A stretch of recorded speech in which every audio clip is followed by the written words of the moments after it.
history doesn't begin when the victors arrive. It begins long before the ships touch the shore. This is the story they don't want you to remember. The story of how a land already full of people, nations, and civilizations was taken. Welcome to the series How America Was Stolen. Episode 4. The year is 1494, and the Caribbean is no longer the peaceful world it once was. One massacre has already taken place. One community erased. But violence never stops at one village.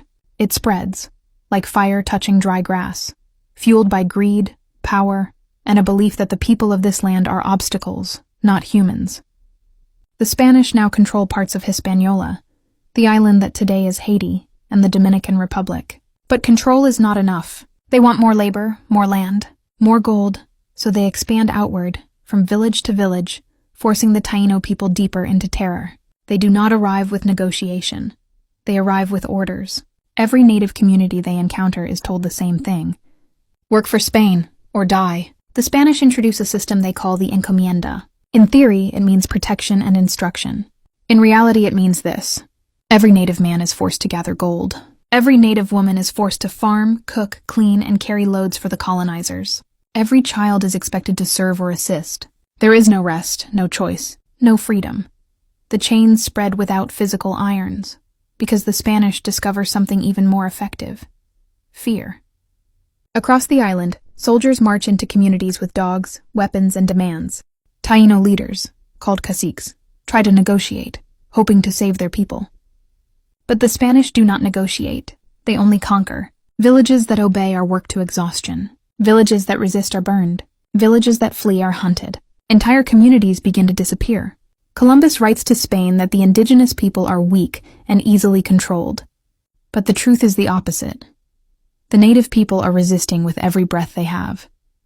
They are running into the forests, hiding in the mountains, creating secret networks to warn each other of incoming Spanish soldiers. But resistance comes at a terrible cost. Spanish captains create a new rule.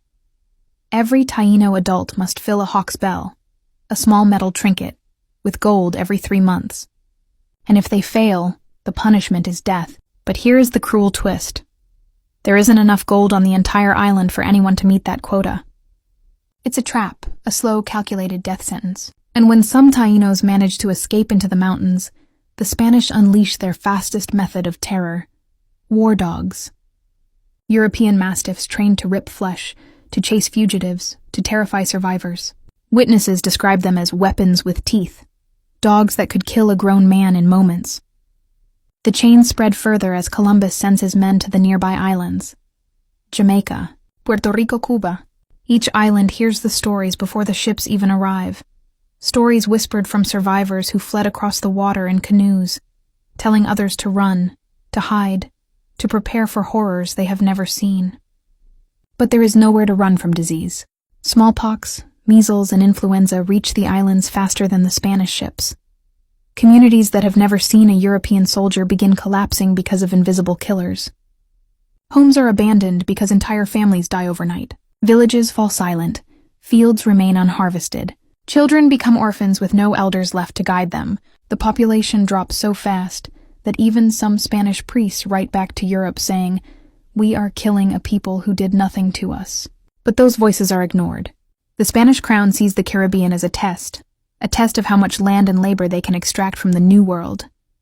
And because Columbus proves that conquest is profitable, they send more soldiers, more settlers, more ships. What started as one landing in 1492 has now become a machine of empire.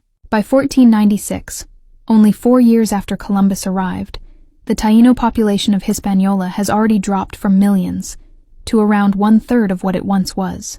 Not because they were weak, not because they were passive, but because they were overwhelmed by a combination of violence, forced labor, and foreign disease no human could prepare for. The chains are no longer just on one island. They are spreading across the Caribbean like a dark tide. And in the next episode, the resistance grows. Because one leader decides that enough is enough.